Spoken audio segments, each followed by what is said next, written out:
वा वा वा, म्हणजे आज आमच्या या कॅफेमध्ये सुरांचा स्वर्ग अवतरलाय असं म्हणायला हरकत नाही, कारण इतकी सुंदर सुरुवात आजच्या या भागाची झालेली आहे.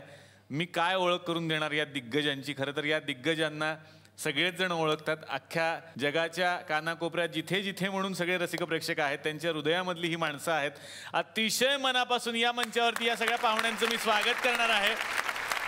जोरदार टाळ्या झाल्या पाहिजेत. सुप्रसिद्ध तबला वादक, पद्मश्री पुरस्कारानं सन्मानित विजय घाटे सर. जोरदार टाळ्यांनी आपण स्वागत करूयात सुप्रसिद्ध शास्त्रीय नृत्यांगना शीतल कोलवलकर यांचं. जोरदार टाळ्यांनी या मंचावरती आपण स्वागत करूयात सुप्रसिद्ध शास्त्रीय गायिका मंजुषा पाटील यांचं.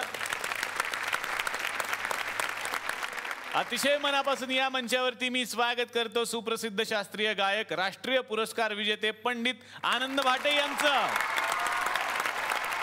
आणि जोरदार टाळ्या झाल्या पाहिजेत सुप्रसिद्ध बासरी वादक अमर ओक यांच्यासाठी. बासरीचे मालक असं एक नाव आहे त्यांचं वेगळं. सगळ्यांचं मनापासून मी स्वागत करतो आणि सगळ्या पाहुण्यांना मी विनंती करतो, प्लीज तुम्ही आमच्या बरोबर बसा. तर स्वर्गीय सुरांचे मालक आज आमच्या मंचावरती आलेत असं म्हणायला हरकत नाही. बाकी तुम्ही कसे आहात? मजेत ना? आणि आपला नेहमीचा आपुलकीचा प्रश्न, हसताय ना सगळे? हसायलाच पाहिजे मंडळी, कारण घेऊन आलो पुन्हा एकदा तुमचा आवडता कार्यक्रम ज्याचं नाव आहे चला हवा येऊ द्या. तर मी या गप्पांना सुरुवात करणार आहे विजय सरांपासून. विजय सर, 2014 साली पद्मश्री या पुरस्कारानं तुमचा सन्मान झाला, त्याबद्दल मी मनापासून धन्यवाद, आपलं अभिनंदन करतो. खूप धन्यवाद. मला सुरुवातीला हाच प्रश्न विचारायचा आहे की तबला वादन या कलेकडे तुम्ही कसे वळालात? मी ॲक्च्युली 3 वर्षाचा होतो. अच्छा. तेव्हापासून मला नॅचरल, म्हणजे मी तबला वाजवायला लागलो असं म्हणायला हरकत नाही. की माझी आई काहीतरी काम करताना गाणं म्हणत होती आणि मी असंच खेळता खेळता त्या समेवरती बरोबर हात मारत होतो. तर तिला असं वाटलं की याचं काहीतरी वेगळं आहे, तर तिने गाणी बदलून बघितली. तर अशा तऱ्हेने आई वडिलांना लक्षात आलं की काहीतरी आहे. मग तबला आणून दिला. आधी डबे दिले मला, तर त्या डब्यावरती मी वाजवायला लागलो. आणि मग छोटा तबला डग्गा आणून दिला, त्याच्यावर पण मी आपोआप तबला वाजवायला लागलो. ॲक्च्युली म्हणजे आई गाणं म्हणायची आणि मग मी त्याच्यावर साथ करायचो. क्या बात आहे, क्या बात. म्हणजे गॉड्स गिफ्ट. वा वा वा वा. 3 वर्षाची असताना त्यांनी तबला वाजवला होता. 3 वर्षाची असताना फक्त माझ्या बाबांनी वाजवली होती, मला एवढंच मला आठवतं. आमचा तबला इकडेच वाजवतो. जो काय असेल तर गमतीचा भाग सोडूयात. आता मला पंडित आनंद भाटे सरांकडे यायचंय. सरांना बालगंधर्व या चित्रपटासाठी राष्ट्रीय पुरस्कार मिळालेला आहे, त्याबद्दल मनापासून अभिनंदन सर तुमचं. धन्यवाद. आणि सरांच्या बद्दल तर सगळ्यांनाच माहिती आहे. साक्षात स्वरभास्कर पंडित भीमसेन जोशी हे त्यांचे गुरु आहेत. तर मला हेच तुमच्याकडून ऐकायचं आहे की तुम्ही या क्षेत्राकडे कसे वळालात? जेव्हा लहान होतो मी, तर त्यावेळी आमच्या घरात गाणं होतं. माझे पणजोबा पूर्वी भाटेबुवा म्हणून प्रसिद्ध होते. त्यामुळे घरात गाण्याची आवड, बालगंधर्वांच्या गाण्याची एस्पेशली आवड खूप होती. आणि वडिलांचा आवाज माझ्या खूप चांगला होता. ते जरी मैफलीतले गायक नसले तर ते घरी बालगंधर्वांची गाणी म्हणायचे. आणि त्यावेळी आधी आमच्याकडे बुलबुल तरंग होता आणि मग पेटी आमच्याकडे होती, हार्मोनियम. तर ते गाणं ऐकून मी त्यावेळी वाजवू शकायचो असं मला सांगतात. म्हणजे मी साधारण मॉन्टेसरी KG मध्ये वगैरे असेल त्यावेळी. तर मग त्याच्यामुळे थोडंसं लक्षात आलं की स्वरज्ञान आहे. आणि मग नंतर आता तुम्ही म्हटलात तसं स्वरभास्कर पंडित भीमसेनजींकडे शिकायचं भाग्य मला लाभलं. तो खूप माझ्या आयुष्यातलं मी खूप मोठं भाग्य समजतो.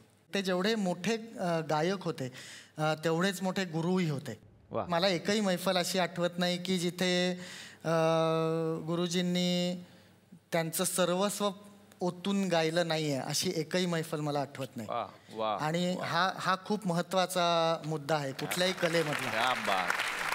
अमरोक सर, आता तुमच्याकडे येणार आहे. तुमचं तर हवेशी नातं आहे, कारण हवेशिवाय काहीच होऊ शकत नाही. मग या कलेकडे तुम्ही का वळलात की चला हवा येऊ द्यामध्ये कधीतरी जायचं हे माहिती होतं? हवेशी नातं तर आहेच, बरोबर आहे. आणि सारेगमप आपल्या झी मराठीचाच माध्यमातून सुद्धा हा मंच तसा नवीन नाही आहे. आणि ह्याच्याशी नातं माझं सुद्धा मी 5-1 वर्षाचा होतो तेव्हा जोडलं गेलं. माझे वडील बासरी शिकायला जायचे आणि घरात इतर खेळणी होती त्याप्रमाणे बासरी पण होती. तर मी पण असंच काहीतरी वाजवलं तर त्यांना असं वाटलं की काहीतरी होऊ शकेल, मग ते त्यांच्याबरोबर मला घेऊन जायला लागले क्लासला.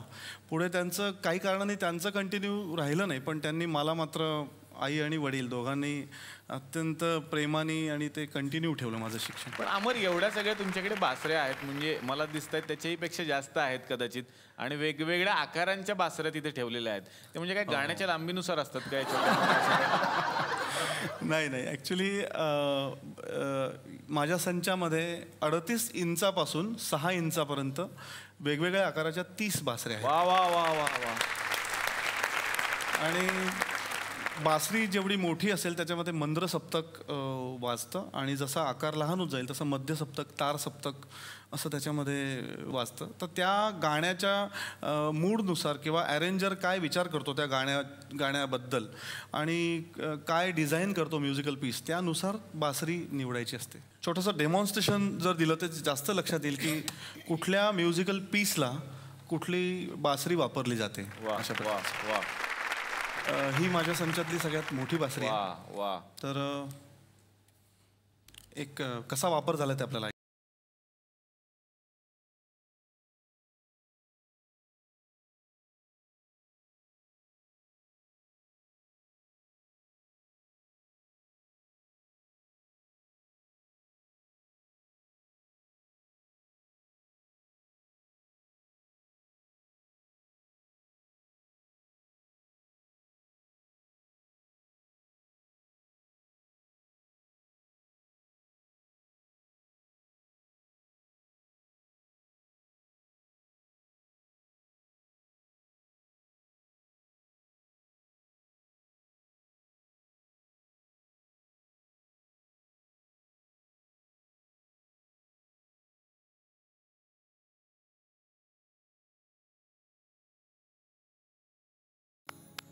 वा वा.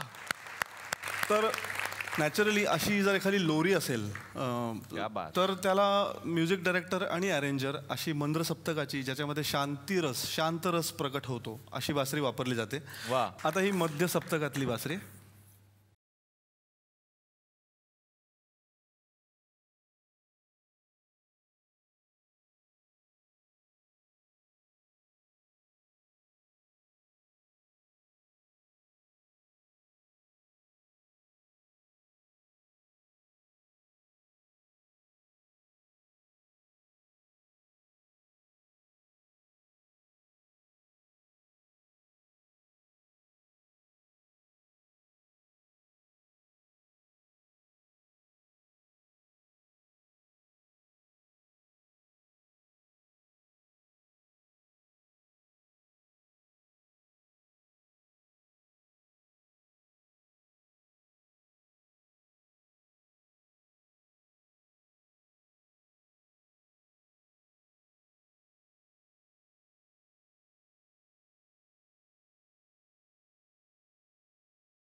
वा.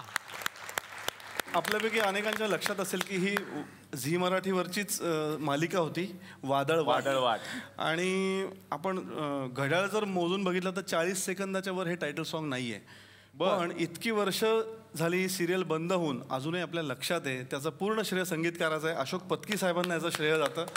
अतिशय उत्तम त्यांनी मेलडी. क्या बात आहे. अजून एका TV सिरियलचं टायटल हे बासरीवरचंच आहे मूळचं.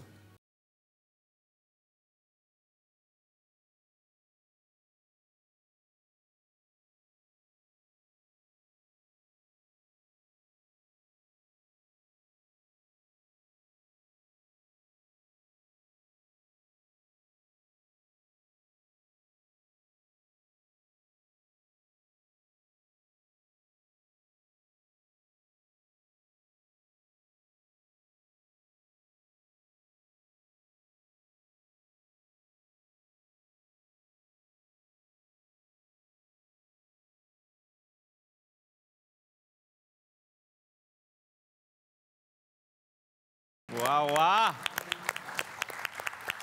ह्याला पिकोलो फ्लूट म्हणतात. ही म्हणजे तार सप्तक ह्याच्यामध्ये जास्त वाजतं. अनेक संगीतकारांनी वापरली ही बासरी, पण रामकदमांनी कशी वापरली ते मी आपल्याला ऐकवतो. वा.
वा वा वा. आता मी जी म्हटलं ती 6 इंचाची बासरी. हे बापरे. लिटरली पेना एवढीच आहे, आपण पेन जे लिहितो. ही बासरी वाजवायला जास्त कठीण असते ॲक्च्युली, कारण त्याची छिद्र खूप जवळ येतात. एअर कॉलम डायमीटर सगळंच कमी झालेलं असतं, त्यामुळे थोडंसं प्रिसिजन आणायला कठीण जातं. लक्ष्मीकांत प्यारेलाल यांनी अशा पद्धतीची बासरी कशी वापरली ते आपल्याला ऐकवतो.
वा वा वा.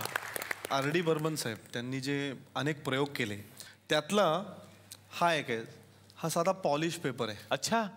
आता त्याच्यावर आधारित गाणं जर सादर करायचं असेल तर निलेश सर तुमची मदत लागेल मला. मी मदत करू शकतो सर कधी. क्या बात आहे. अच्छा हे मी वाजवायचं. हो.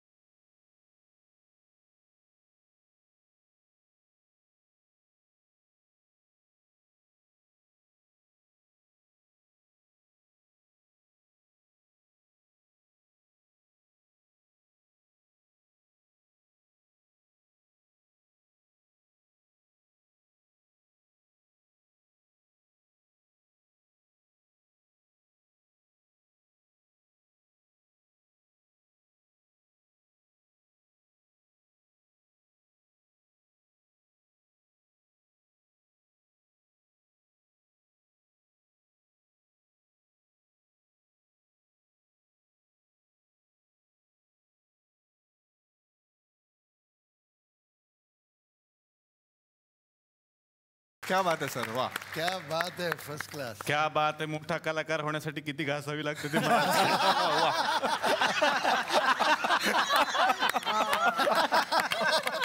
आता मी येणार आहे मंजुषाजींकडे. तुमचं मनापासून पुन्हा एकदा स्वागत. तुम्ही या कलेकडे कशा वळालात?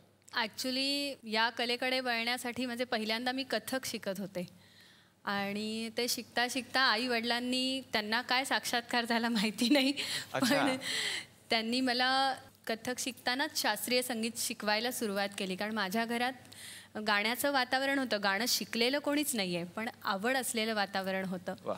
मी आहे सांगलीची मूळची. बर. हां. आणि सांगलीवरनं मी इचलकरंजीला काणेबुवांकडं रोज अप अँड डाऊन करून गाणं शिकायला गेले. खरं तिथे मला म्हणजे एक आपण म्हणतो की पाया, की जिथून खऱ्या माझ्या संगीताची सुरुवात झाली ती तिथे झाली. काणेबुवांकडं मी 13 वर्ष त्यांच्याकडे घरी राहून शिक्षण घेतलेलं आहे गुरुकुल पद्धतीने. वा वा. आणि अजूनही मी पद्मश्री पंडित उल्हास कशाळकरांकडे, कधी कधी विकास कशाळकरांकडे संगीताचं शिक्षण घ्यायला जाते. क्या बात, क्या बात. आता येणार आहे शीतलजी तुमच्याकडे. गेली 25 वर्ष तुम्ही सुद्धा नृत्यकलेची साधना करताय, तर सुरुवात कशी झाली होती? निलेशजी, पहिले तर मी मंजुषाताईला धन्यवाद देईन की तू कथक नाही कंटिन्यू केलं, तू गाणं शिकलीस. खूप खूप धन्यवाद. कारण इतकी तयारीची आणि आत्ताची आघाडीची लोकप्रिय गायिका आहे, तर खूप मनापासून धन्यवाद. वयाच्या 5व्या-6व्या वर्षापासून कथक शिकायला लागले आणि मला अत्यंत उत्तम अशी तालीम माझ्या गुरु पंडिता श्रीमती शमाताई भाटे, ज्या पुण्यामध्ये ज्यांची नादरूप ही संस्था आहे आणि त्या अनेको वर्ष कार्यरत आहेत आणि अतिशय उत्तम पद्धतीने त्यांची प्रोडक्शन्स त्या सादर करतात.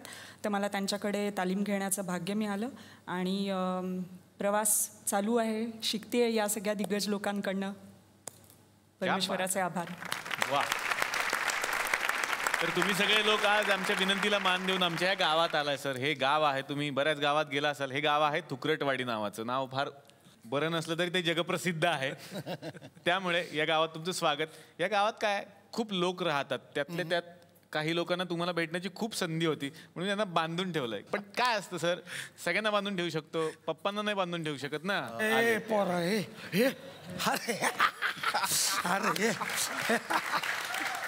नमस्कार नमस्कार. ओळखलं का मला? कोण रे तू? मी आधीच सांगतो हे थोडंसं प्रॉब्लेमॅटिक प्रकरण आहे, त्यामुळे जर काही चुकलं तर मी माफी आत्ताच मागतो. ओळखतो मी तुमचा मुलगा. अरे हा काय नाव आहे माझं? कुशल ना. आला लक्षात आलं. अरे पाहुणे आलेत. पाहुणे आलेत पप्पा, पण त्यांच्याशी काही बोलायचं नाही. नाही कशाला, आपले फक्त ओळखतो त्यांना मी म्हणून फक्त भेटतो. पप्पा कसे ओळखता तुम्ही, सांगा मला. काय हे काय यांना ओळखतो ना मी. कोण आहे ते? अमोल पालेकर सर. अहो काय ऍक्टिंग मस्त. खोटी आहे ना मिशी खोटी आहे खोटी कशी ना. असेल पप्पा? रामप्रसाद लक्ष्मण प्रसाद शर्मा. नाही खोटी नाही, ओरिजिनल आहे पप्पा. नाही ओरिजिनल. अमर ओक आहेत. अमर ओक म्हणजे कोण सांगा? अमर ओक आहेत म्हणजे कोण? अमोल पालेकर. ठरलंय त्यांचं, जाऊ द्या. एकदा प्रिंट झालं की तेच बोलतात. नमस्कार. नमस्कार. George Bush. अरे sir. Fine, sir. Fine. How are you? I'm glad to meet you, sir. Glad to meet you. And India is a very economical satellite, sir. And you comfortable in Indian wear? Exactly. You know, and give the sentence and 2-3 sentence answer me.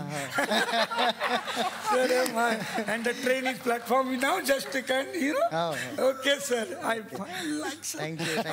एकदा अमेरिकेला या आमच्या. या sir या. क्या बात है sir. कोण आहेत आता पप्पा? बप्पी लेरी. काय सर, सोनं बिना लपवलं का?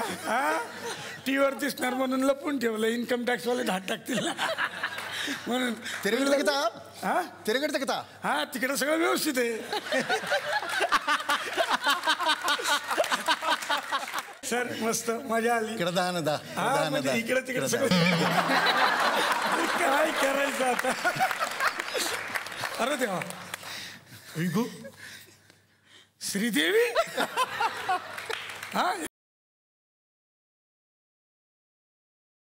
त्यांचं गाणं फेमस आहे. कुठलं पप्पा? सुरमई पापलेट मी. वेगळं गाणं आहे ते, सगळं मिक्स करता तुम्ही उगाच. असं झालं. मला वाटलं चांदणी गाताय तुम्ही. नाही चांदा खूप फॅन आहे तुमचा मी. अरे नमस्कार. नमस्कार. यांचे डान्स बघून ना मी वेडा झालो. वेडा. करेक्ट आहे, त्यात नृत्य करतात. आहे का नाही? हो. कोण आहे माहितीये? कोण? आशा काळे. असं काय कुठे डान्स करायचे पप्पा? आशा काळे मी ओळखत नाही का? वा बरं वाटलं. पण सर तबल्याच्या भाषेत पण बोलू शकतात माहिती तुमच्याशी. कशा आहात तुम्ही? तिरकिट तक. I love you. सर तू ना कर. फेसबुकवर आहात?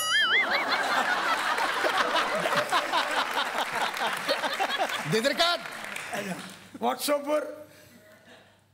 तिरकिट तक. ॲटम कशी?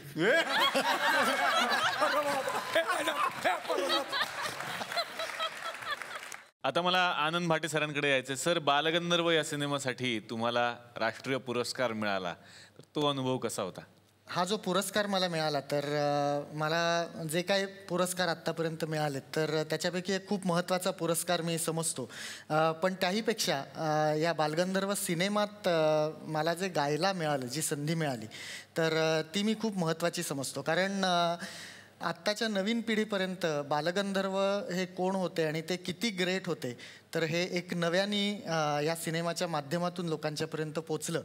आणि नाट्यसंगीताचे रिंगटोन्स बनणं, तर ही एक तशी थोडीशी रेअर वाटणारी हो, घटना. हो, खरं आहे. परंतु या सिनेमामुळे रिंगटोन्स कशी या त्यजूपदाला याच्यासारखं गाणं हे रिंगटोनमध्ये ऐकायला मिळायला लागलं. तर हा जो एक प्रसार झाला आपल्या अभिजात शास्त्रीय संगीताचा, नाट्यसंगीताचा, तर हे खूप चांगलं कार्य झालं आणि त्याच्यात सहभागी होता आलं. हे खूप बरं वाटलं. क्या बात. तर ज्या गाण्यासाठी राष्ट्रीय पुरस्कार तुम्हाला मिळाला तेच गाणं खरं तर आम्हाला ऐकण्याची खूप इच्छा आहे. जरूर जरूर. क्या बात.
क्या बात आहे, जोरदार टाळ्या झाल्या पाहिजे आनंद सरांसाठी.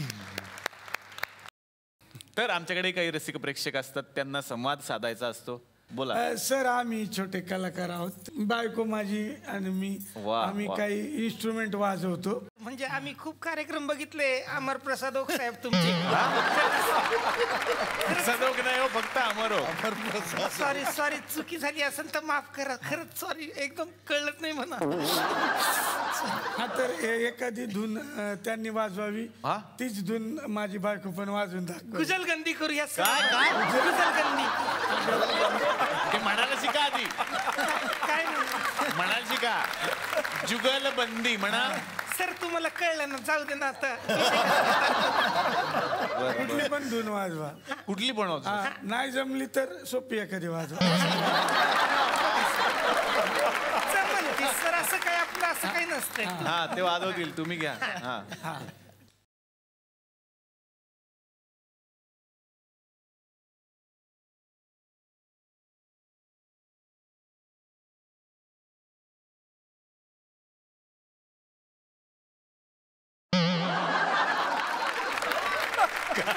काय ते मध्ये हाय ते राहिलं होतं, तेवढं मी दिलं. काय सकाळी याच्यावरच उठतो मी.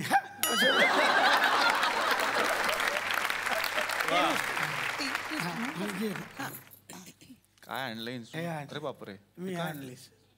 अच्छा ते तुम्ही आणि ते तुम्ही वाजवा. हा सर, हे आमचं इन्स्ट्रुमेंट आहे सर. हा वाजवा. हा घे. 5, 6, 7, 8 गो.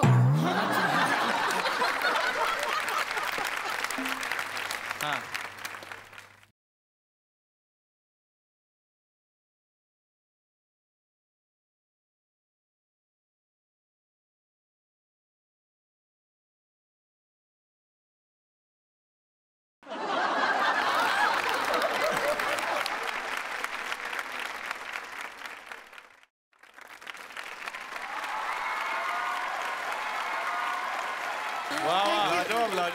माझ्या बायकोला ती बासरी शिकवा ना.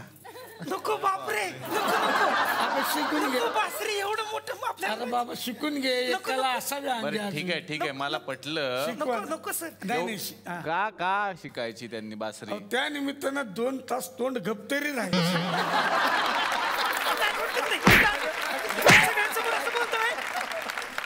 आता मला परत विजय सर तुमच्याकडे यायचं आहे. खरं तर तुमचे सगळेच कार्यक्रम खूप प्रसिद्ध आहे, तर आगामी आम्हाला काय नवीन तुमच्याकडून ऐकायला मिळणार आहे, बघायला मिळणार आहे? म्हणजे जे रेग्युलर कार्यक्रम असतात ते तर चालूच असतात, जे शास्त्रीय संगीताचे किंवा फ्युजनचे किंवा. पण अमरबरोबर आम्ही लोक एक ग्रुप विचार केला आहे, तर त्याचा एक कार्यक्रम पण आहे पुढच्या महिन्यात. तर त्याचं आम्ही असं नाव विचार करतोय, म्हणजे झालं ऑलमोस्ट बियॉन्ड बॉलिवूड. वा. कारण की कसं आहे की आपल्या चित्रपट संगीत, स्पेशली जुनं चित्रपट संगीत, हे मोस्टली आधारित आहे आपल्या शास्त्रीय संगीताच्या बंदिशी किंवा फोक संगीत ह्याच्यावर. तर आम्ही आता काय करतोय की ते तर त्यांनी केलं काम, आम्ही त्यांच्याकडनं परत आता ते शास्त्रीय काढून घेतोय त्या कंपोजिशन्समधनं. म्हणजे जसं यमनमध्ये आहे तर ते जब दीप जले आना, त्याचं ते जे एक नोटेशन आहे, सरगम आहे, त्याच्यामध्ये ते इंटरल्यूड सारखं वापरलंय. तर त्याचा आम्ही बेस करून त्याच्यावरती कंपोजिशन्स बनवणं असा तो विचार केलेला आहे. वा वा वा, हे आम्हाला नक्कीच बघायला आवडेल. तर पाहूयात बियॉन्ड बॉलिवूड या कार्यक्रमाची एक झलक आमच्या मंचावर.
मंजुषाजी, आम्ही खूप स्वार्थी आहोत, तुम्ही आम्हाला काय ऐकवणार?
वा वा, तुम्ही आणि अमर सर मिळून एक कार्यक्रम करता, त्याचं नाव आहे कॉन्फ्लुएन्स. तर काय आहे हा कार्यक्रम?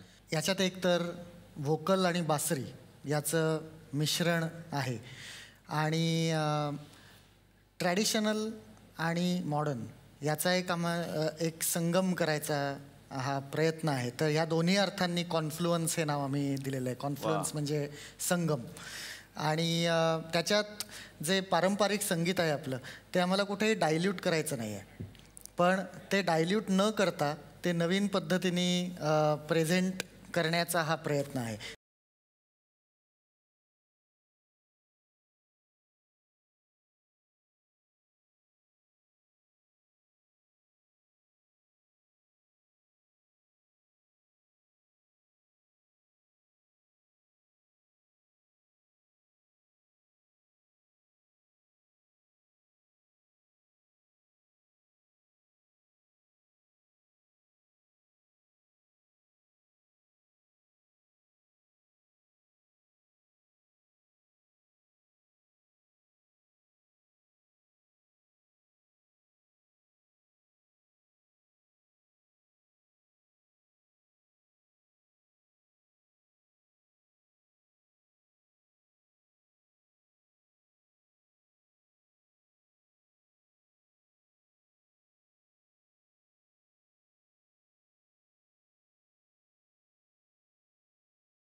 Thank you so much. आणि या मंचातर्फे SL विजन आणि झी मराठी यांच्यातर्फे या सगळ्या पाहुण्यांना मिळते एक छोटीशी आठवण भेट.